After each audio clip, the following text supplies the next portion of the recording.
the most renowned emperor of the East.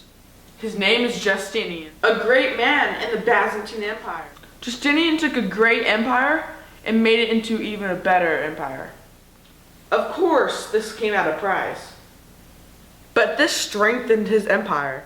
He gambled many of his resources. He had the boldness of a dream that nobody else could have. He was smart, strong, and brave. However, what he did to improve the empire almost destroyed it. So let's talk about the story of how Justinian came into power. Justinian came to be because of his uncle Justin. He started out as a peasant. Flavius Petrus Sebultius. Try saying that 3 times. He changed his name to Justinian to honor his uncle Justin. Justin also started out as a peasant. Justin moved to Byzantine to become a palace guard. He excelled in everything he did, and he moved up the ranks quickly. Justin never had children of his own, but he did have a special relationship with his nephew Justinian. Justin was determined to give his nephew a proper education. He also made sure that his nephew was in the army as a royal guard. When the emperor died, Justin was in a good position. Since Justin was so high in the army, he was going to help decide who the next emperor was. One of the imperial officers tried to bribe him. He took the bribe. He used the bribe to buy votes from the Senate.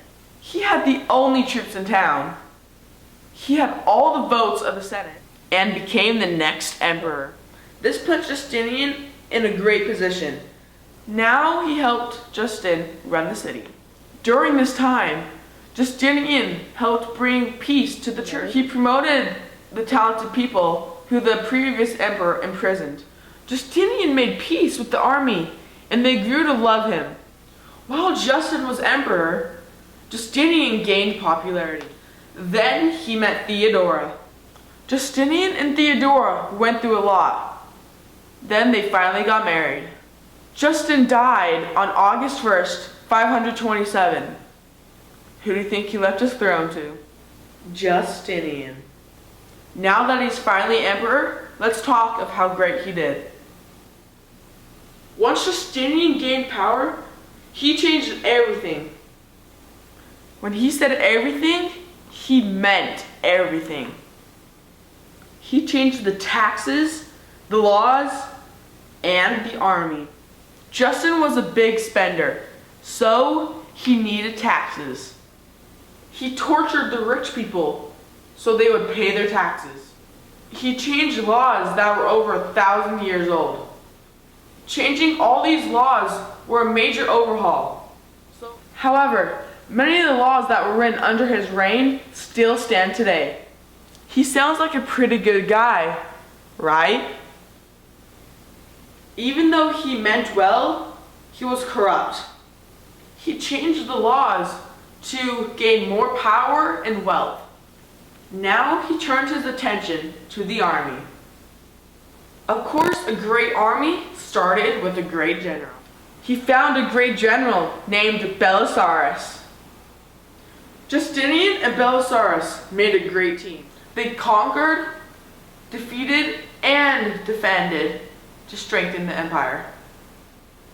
Only a few years into Justinian's reign, a mob broke out. The mob turned against Justinian. They started the palace gates on fire. The fire spread and burned the churches and the baths. Through the next 5 days, the fire spread through the city. It destroyed everything Justinian had worked so hard to make. The mob demanded that Justinian took his trusted advisors out of the city. But these advisors helped him gain everything as an emperor. He did what the mob wanted. Once he did, the mob wanted him out of power. Remember that emperor before Justin? They wanted that family back in power. But his wife Theodora said, "Don't run, keep your power." So Justinian called his great general, Belisarius. So together, they took the mob down. So his reign went on and was never to be challenged again. When he was done, most of his people were killed and a lot of the city was burned. He was determined to make his city powerful again. He began to build a city even better than before. He looked back over Rome history and wanted to take back all the old land.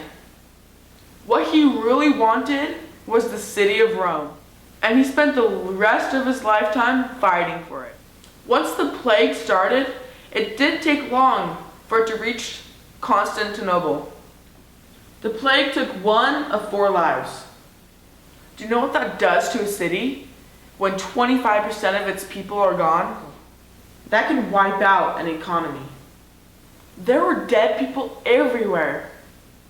Once they had no room to bury all the bodies, they threw them in the ocean. Then there'd be bodies washing up on the shore. So they took boats and filled them up with dead bodies and sent them out. Everyone was eventually affected. Even the great emperor, Justinian. While Justinian was out with the plague, the great Theodora took over the sacred regime. It was impressive that Theodora, a woman, could take over the emperor spot. She served her people well and was highly respected. Among all the chaos of the plague, something wonderful happened. Justinian woke up and all order was restored. The saddest part, Theodora died of the plague. He never got what he wanted, Rome.